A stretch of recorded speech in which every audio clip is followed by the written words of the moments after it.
There's definitely this whole mum guilt thing. I just want to abolish it. I think it's absolute rubbish. You don't hear the words dad guilt, do you?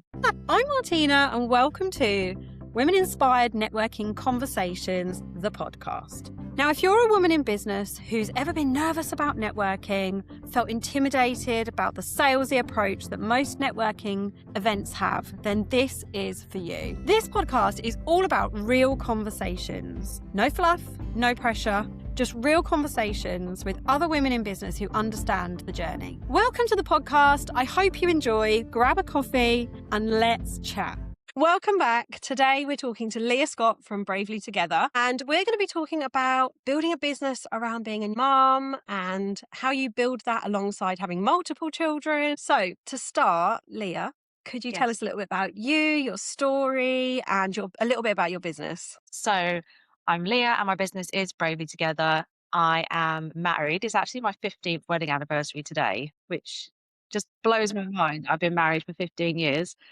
And we have 3 boys together, and we have a daughter who has passed away. And that kind of is like the basis of my story. So we had our daughter, she would have been coming up to 14 now. And basically, whilst I was pregnant with her twin brothers, she was diagnosed with a rare genetic condition. And we went through a couple of years of pure hell, really. We learned that my daughter's condition was degenerative and we were going to be losing her, and that also her twin brothers unfortunately had the same condition, which meant that I had to actually fly to Italy to receive some treatment for them. And it was all a bit mad. It was all a bit crazy. That's a very brief description of what happens. I have a whole podcast of my own which actually details our whole journey if anybody's interested. So after my daughter had passed and my boys were recovering from treatment, I kind of got into like a bit of a health journey and really started taking an interest in how we should be looking after our bodies. I think many of us just kind of take our bodies for granted, and then we get almost annoyed when they start failing us, even though we've took no time or consideration into making them the best versions that they can be. So that's kind of where it started. My boys, essentially, they had a bone marrow transplant and chemotherapy. So they had a long journey ahead of them, recovery wise. How old were they then? When they had, they were under 1. So That's yeah, hard. we celebrated their first birthday with very limited family members because their immune systems were compromised at that point. But we had got home. We were no longer in Italy. We had got home. So that was kind of a big achievement for us. So yeah, fast forward a few years, we then went on to have my 4th child, who's now my youngest child, Aiden. And I decided that this was my last child, and I really was starting to think about what I wanted to do with my life, and like not even necessarily like a career path, but just like my purpose other than just being a mum and a carer and a nurse and all the things I'd had to do over the recent years. And I wanted to do something that was going to support health. And initially I went for nutritionist route. But then I discovered this role of a health coach, which is something that I'd never come across before. It was more appealing to me because it was more varied. Rather than just focusing on food and nutrition, it was about lifestyle choices and movement and all the other things that are involved with living a healthy lifestyle. And so that's what I trained to be. I kind of really started thinking about who it was I wanted to support with all these new skills that I had, but then also taking into consideration my life experience of being a medical mum, which is what I call us mums who have children that have complex care needs. Yeah, it was just a no-brainer that I should be supporting mums that, have got a lot more on their plates. I mean, any mum is busy, we all know that. But when you've got a child who's got really complex medical needs, you live in a lot of uncertainty. You don't know whether your next hospital stay is going to be tomorrow or next week or 2 years down the line. And really teaching those mums how they can support themselves in ways that are relevant to them and not the conventional ways that they might be seeing on social media for regular people that have like a pretty regular day-to-day life and not much changes. It needs to be something that's adaptable for them. And so that's when Bravely Together was born. I have no idea what it must be like to have all of those complex needs. Like, we chat all the time. I'm juggling everything, but I have no idea what it's like. And so the fact that you can help support those mums, like, you know what it's like. You've been there, you know the juggle, the struggle, the challenges, the priorities. And it's really lovely that you can support those people and say, I got through it somehow. I'm here, surviving, and you're impacting other mums. Yeah, I think it's great that I can share my story. It was very intense, and for a big chunk of that portion of my life, I was not prioritizing myself because as a mum, you do put your children first. But I could also recognize that I needed to be a healthy version of myself because I needed to be at my best to look after my children because my sleep was broken, because I wasn't able to maybe get as much movement in if we were, in a long hospital stay. When my boys were going through treatment, we were literally confined to a hospital room because um immune systems were compromised. We couldn't keep changing people coming in and out of the room. So it was a bit like lockdown, but just in one room. And I think being able to show that I've been through that and then to partner that up with the skills I learned as a health coach is just really helpful to mums that they know they need to do something, but everything they try doesn't really work because it's not working for them. And to be able to support them through that, I love it. So, when did you start your business in relation to having your family and everything? Yeah, so Aidan was, I don't think he'd quite turned 1 when I decided to train as a health coach. And then by the time I'd qualified and got up a bit of experience, I'd done a few workshops, worked with a few clients, and then really kind of came to the conclusion of wanting to work with medical mums. Officially, Bravely Together started last summer. So it's relatively new, but yeah, I think anybody in business knows that there's a lot of a warming up period before you really get into the full swing of things. My God, you'd be surprised. Most people come in and think, oh, I haven't got any customers in 3 months. I'm going to quit. It's hard. You have to be really resilient. You have to take a lot of knockbacks, and it takes a long time to build. So, um, it is new, but well, no, it's not new. It's newish. But at the same time, like you say, it's a lot of foundation work that goes in for years before that. And obviously, all your life experience comes Yes. into play a lot with your business. So, really, you've been building up your business for a really, really long time. How did you find the juggle? It is a juggle, and there's definitely this whole mum guilt thing. I just want to abolish it. I think it's absolute rubbish. You don't hear the words dad guilt, do you? Like, you never hear that term. But mum guilt is something that we can throw around really carelessly, and we just accept that it's a thing that we're supposed to feel because we feel like we are the main caregivers. We're the ones that are there for everything. So when we do take that moment for ourselves to do something that we want to do purely because we want to do it, we get this element of guilt. And actually, I think that we shouldn't because we need to look after ourselves and we need to do the things that light us up as well, because otherwise you do start to become resentful towards your partner. And we don't want that. I actually, yesterday, for the first time in a really long time, I had a massage Oh, lovely. for myself, just an hour. And yeah, you drive there and I'm feeling really guilty. I'm like, oh my God, I should be doing this. I should be picking up Winston from school. Tom's now got both the kids. Um, I need to get back. No, we've all been conditioned to think that we should be feeling mum guilt for everything. And we do. It's really hard to get out of. And it's also this like a nervous system response because we actually feel safe because we're so used to being needed and being the ones in control of everything that when we do hand even just the smallest portion of that over to somebody else or take a break, God forbid, and have a massage, like we actually feel unsafe in ourselves because we're not there and we're not in control of what's happening. I actually feel like I failed. I Yeah. don't know if that's like a general thing. If I haven't done it all myself, and I get this with business as well. I mean, having leaders has been really, really hard Yeah. because I feel like to be successful at anything, motherhood or business, I need to do it all myself, absolutely everything. And if I've passed anything over to my husband, I feel like I failed. Yeah. It's almost a sense of, I think we picked this up from school. It's almost like if you get help, you've cheated, which is just absolute rubbish because we know now from being in networking and working with lots of other amazing women that you go so much further when you work alongside other people and you collaborate and you work together. Like, working on your own is not the way, like, I don't think anyway. That's my opinion. It's good to feel that you've like done so much yourself.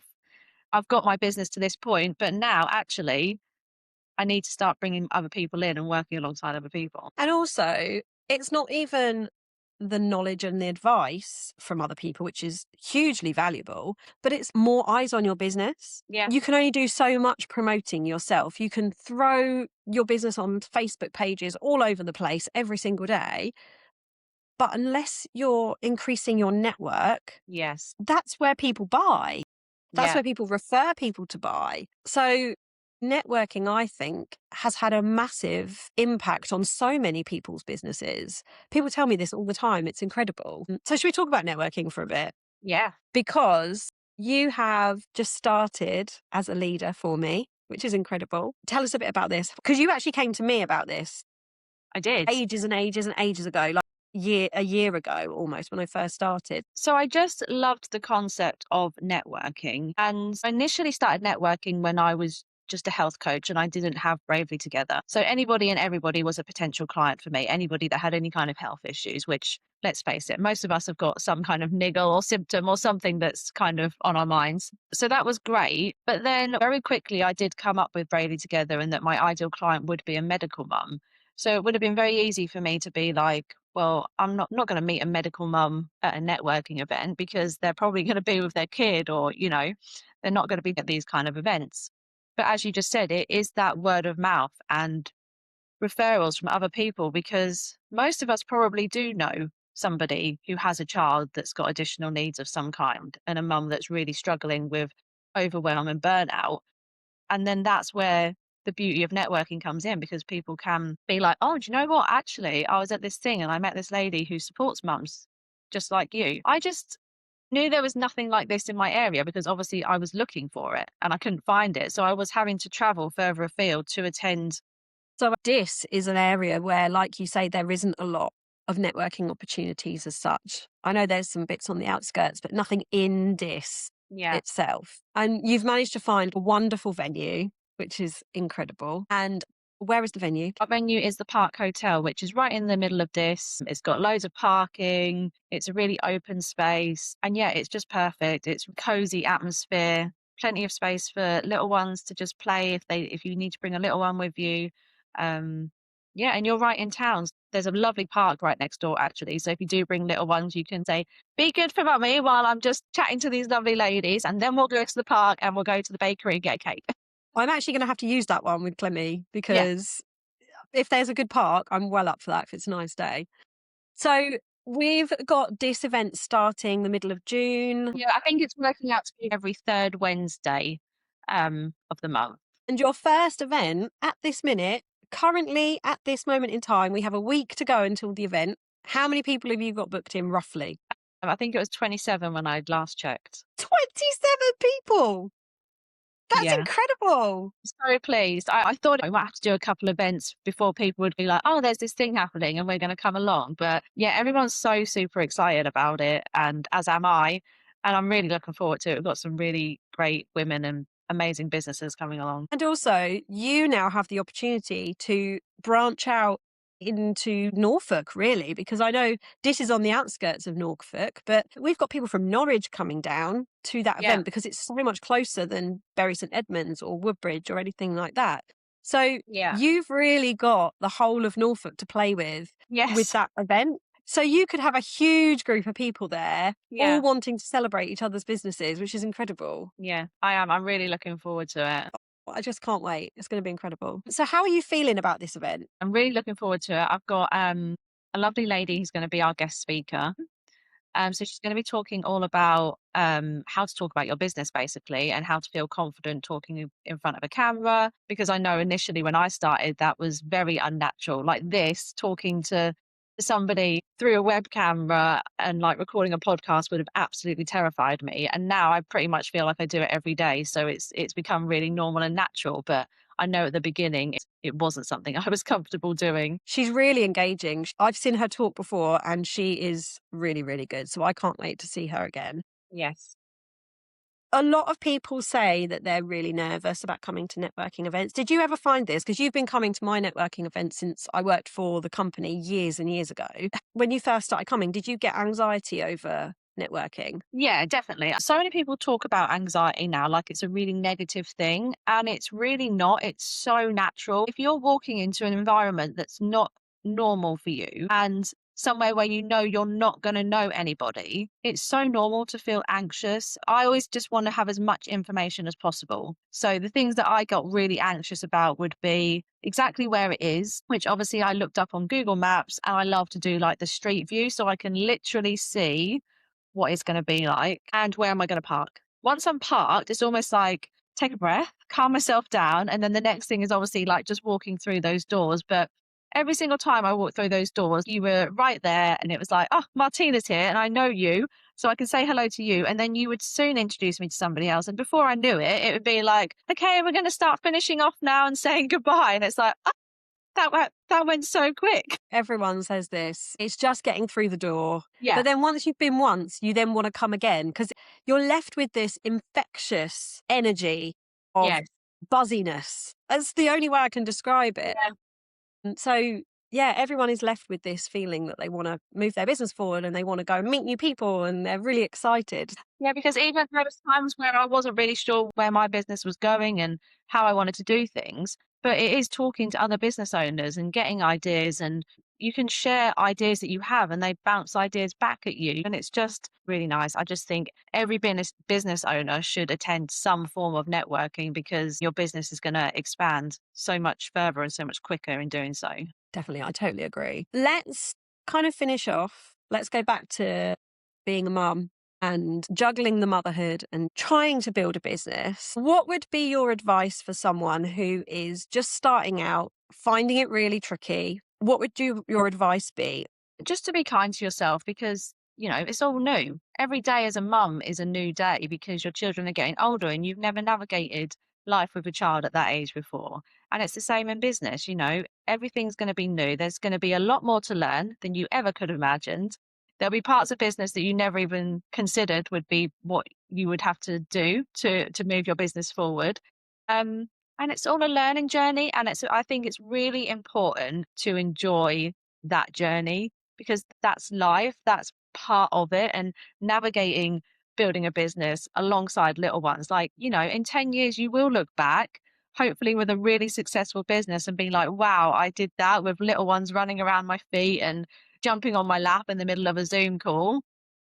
It's all part and parcel of it. So I know it's very easy to say enjoy every day because it's obviously not realistic because that life is always going to life and things are going to come up. But really try to find even just one small moment of gratitude or joy in those moments because there is so many of them when you actually start opening your eyes up and looking for them. That is amazing advice. And I think if you start how you mean to go on as well, gratitude can have a massive impact on how you see things, how you see life. And when you've got a lot going on in the background, possibly more than most people, you need that to ground you.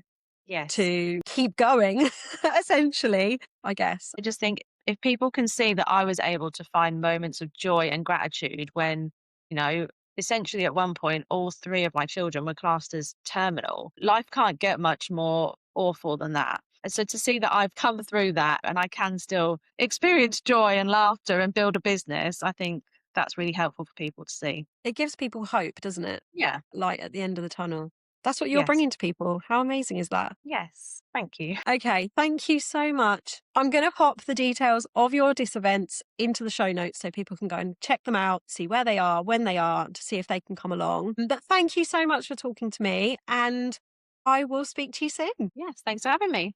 Thank you so much for being here and listening with us today. If you're loving the podcast and want to find out more about our Women Inspired Network events, then find out more on www.womeninspirednetwork.com/events. Or you can connect with us on Facebook under Women Inspired Network, or follow along on Instagram under women_inspired_network. And of course, subscribe to this podcast so that you don't miss an episode. I'll see you next week for another honest conversation.